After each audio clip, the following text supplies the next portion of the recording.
आपण देखुछंती वर्षा लगाण वर्षार प्रभाव रे केमती मंदिर अधा जे बुड़ी जाइछि।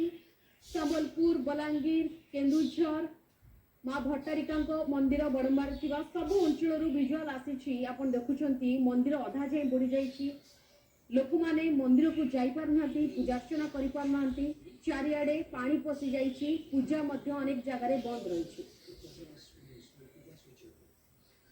गुड मॉर्निंग फ्रेंड्स, आशा करुच्ची कि समस्ते बहुत भल थे। एबे तो केमती वर्षा हो देखते पूरा रेनी सीजन। आज है बुधवार, काली परदिन ठू एत मात्रा वर्षा हो भाईपार जो मैंने भुवनेश्वर थे कि ओडार अन्य जगह जो मैंने थे भी दूरदर्शन देखुवे पाणीपागर सूचना केते प्रबल वर्षा हो। बहुत आड़े पानी जमी जाइए, नदी में बन्या आसी, कहा घरे पानी पशि तो बाहरी पारुनी, लोकों जनजीवन अस्तव्यस्त हो पड़ी। आम घर उच्चारे केदारगिरी पाखे 3 महला घर, तथापि आमर गेरेज जोटा कार रहे से पानी आंठी होता, कार अधा चक बुड़ी जाता। तापर राति 9टा बेले देखला बेलू पानी छाड़ी। तेणु एमती परिस्थिति सहरर माने मेन जगह मानकर पानी जमी। श्रीमंदिर आगे बहुत पानी, सेमती बहुत जगार पानी होती वर्षा रे। कौन करवा, प्राकृतिक दुर्विपाक को रक्षा करने तो हम। बन्या बात्या मरुड़ी वर्षा ए सब तो प्राकृतिक दुर्विपाक। ए मुकुलिया को कौन आउ कर जी व्यवस्था से पड़ो प्रशासन तरफ जो पानी केमती निष्कासन हम एम सब चली। तेणु ये वर्षा पागे मुझे करी पोहला माछर झोल। माछ टे आनी अल्प, चलते पोहला माछर झोल कर। पोहला माछरे मु हलदी लुण गोले देइछि 2टा पोहला। तो हलदी लुण गोले सारी एबे कड़े बसे तेल गरम करी माछ गुड़ छाणिबा।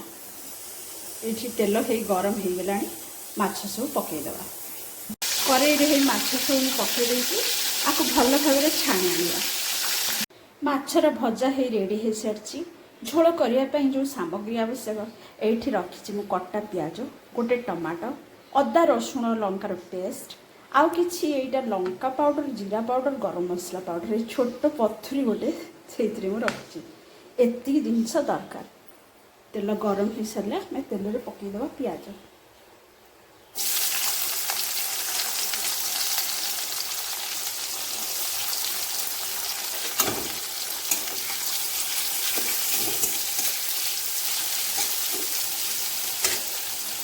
पियाजटा भल भाव में हो गलानी। ये आम देदेबा ए अदा रसुण पेस्ट। आपको भल भाव में कषा।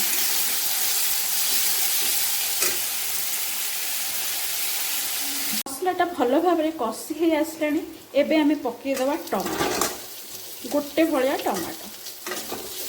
टमाटा को पकईकि भल कषा। मसलाटा भल कषि हो आसलानी। से तेल छाड़ीगलानी। से पकईदेवा सीझा आलू। आलू को पकई भल भाव में मसलार फ्राए करवा। आलू पूरा भल भाव में कषा हो सारा।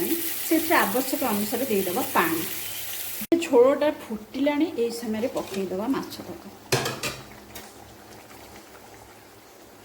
किछि समय से फुटला तापर टिके गरम मसला दे बंद करदे। देखो पोहला माछर झोल पूरा रेडी हो गला।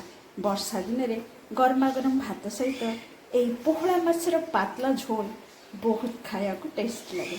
आपण मैंने भी बनातु खातु। बहुत अल्प मसलार कौन सी जिनस अधिका मसला पकाएनी, अल्प मसलार टेस्टी खाଇବା बनवा है रेडी।